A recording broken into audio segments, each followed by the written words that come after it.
Where are the tests? They're here in commercial labs like this one all over the nation.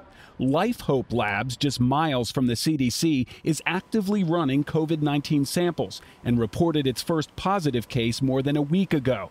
But the samples are coming in at a trickle. We're prepared and ready to go, and we are under our capacity currently. So I called my doctor this morning, and it starts this 2.5-hour runaround. We've been reporting about patients with symptoms getting turned away from doctors' offices, hospitals, state health labs, and the CDC, unable to get swabbed for COVID-19. Healthcare providers, they don't want infected people coming to the clinic.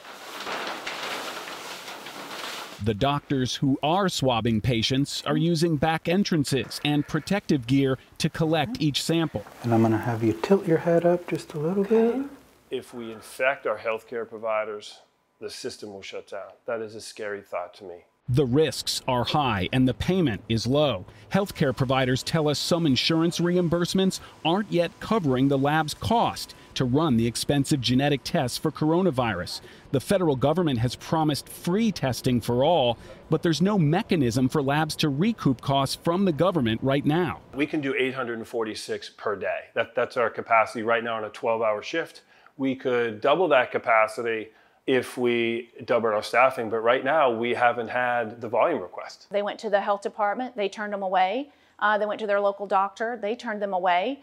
And then they went to the CDC. They said, go back to your local doctor. Jody Stewart thinks she has found the solution. Deliver swab kits overnight directly to patients' homes. This lab has been heaven sent. I reached out to Tim out of desperation. He's like, no, we've got plenty of tests. You know, we can ship them right to their home and we can get the results to your doctor within 24 hours. We FedEx it, overnight it to them. They're self-administering currently right now. They put the kit back here on ice and it's overnighted back to us. And infected people never come in contact with a hospital or a doctor because Stewart runs a national travel and corporate healthcare company, Vaccines to Go, with telemedicine doctors in all 50 states. Our MDs actually call with negative or positive results. It takes 4 hours to run the test and they can process 46 at a time in each machine. But all of this lab equipment and staff costs money. We've been running probably half our tests that we haven't been paid for or not getting paid for. The lab and the logistics company say they could start shipping these kits to thousands of people immediately with a one-day turnaround, but only if they get government assurances of payment.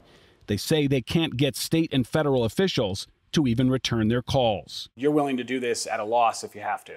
We are, me and Tim both. The lab is doing it at a loss and we are too, because we've got our patients and we've got people who are reaching out to us, you know, basically some of them even crying on the phone because they have been turned away and they don't know what to do.